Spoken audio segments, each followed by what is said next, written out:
Many thanks for watching. This is Breakfast Central on News Central. Now we're asking you to follow us on all socials. We're at News Central TV on Instagram, on Facebook, and if you're in Nigeria, outside Nigeria, within the continent, please feel free to check us out on Twitter as well. Now let's take a look at some stories making the front pages this morning. And I think we're starting in West Africa, Nigeria.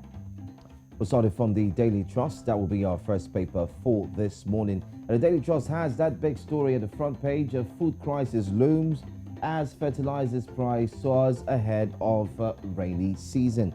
Food prices looms as fertilizer price soars ahead of rainy season. That's what you have on the front page of the Daily Trust. Now, that's not all. Russia-Ukraine conflict may worsen situation, they say. Experts propose way forward. So when it comes to food, you might want to start having a rethink on how possible it is for you to ensure that you are ready for this. Food crisis looms. There will, or there may, or there might be food crisis, so get ready. Another story there says uncertainty over Nigeria Air, 3 weeks to take off. Now, in case you do not know, there's this purported story and claim that Nigerian Air will be in flight, and many people are saying, well, it was mentioned some years ago that will happen, but we never saw it. We didn't even see, we only saw the logo. Anyway, I wouldn't go deep into that story. Make sure you go read it. And you have more stories. Federal government gets Ukrainians not to evacuate Nigerians stranded in Sumi. And then Niger IDP seek refuge at hydropower station facilities. What a sad story. I'll take that. That's what I'll take on the front page of Daily Trust. And let's move on to Uganda. Now we're looking at the Daily Monitor this morning. It says here, cough, flu in children overwhelm hospitals. Now, there's an outbreak, it may seem, but you can go to page 6 for more information on that. I don't think it's just Uganda. I think also in Nigeria as well. My whole weekend I spent at the children's hospital with my children. The flu is overwhelming, I must say. But you can get that story from page 6 of the Daily Monitor this morning. Now you can see Kumi Diocese finally gets bishop. Yeah, that's what it's saying here. Consecration. That's another major story. You can see the picture there. You can see the diocese himself. You can see the archbishop and the bishop himself also right there at that front page this morning from the Daily Monitor. Now you can go to page 5. It says, family claims Kayunga Town Council offices land. So a family is coming out to claim that property right now. There's more details from page 3 of the Daily Monitor. On the upper right hand, page 13, talks about healthy living, kidney disease, and all you need to know about it. You can get that information. And this is quite shocking. On page 8, pharmacies in hospitals shut.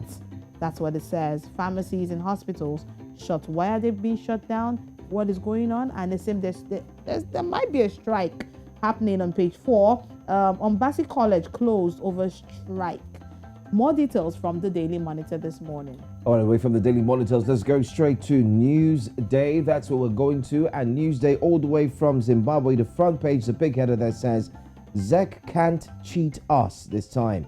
According to CCC, ZEC can't cheat us this time. That story is about Citizens Coalition for Change. That CCC leader, Nelson Chamisa, yesterday claimed that his party was now alert to Zimbabwe Electoral Commission, which is ZEC, rigging machinations ahead of the 2023 general elections, he says. So he's aware, according to him and his party, that they know what ZEC is about to do, rigging the elections. Well, he addressed thousands of party supporters in Gweru. Chamisa actually also claimed that now he had eyes inside of the commission. So he's like saying, ZEC, we're watching you. If you try to cheat or do anything questionable, then we will definitely point fingers and definitely bring it to the fore. Anyway, you could find that story and read more about it. Plus, we'll be taking a deeper look at the CCC this morning as well. So we will be staying in Zimbabwe pretty much soon. But let's also give you one more. This one says, Mayowa collaborates with Nzanzi. Yes, Mayowa collaborates with Nzanzi. Well, you can read that story too. Page 15. So the Newsday, quite a bit, always light on the front page. Not too much drama, but of course they focus on one major story. But inside, I'm sure you definitely get some more.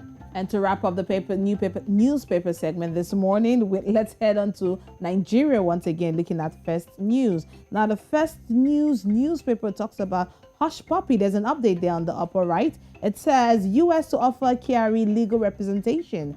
That's one major story a lot of Nigerians have been following up on. You can get that information from First News this morning. On the left-hand side, in green, you can see strike.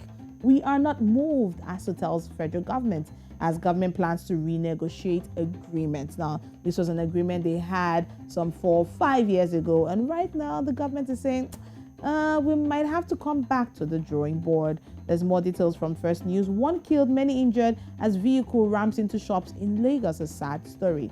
Now, we know our president, Muhammadu Buhari, is on a medical trip, and that story is one major story on the front page.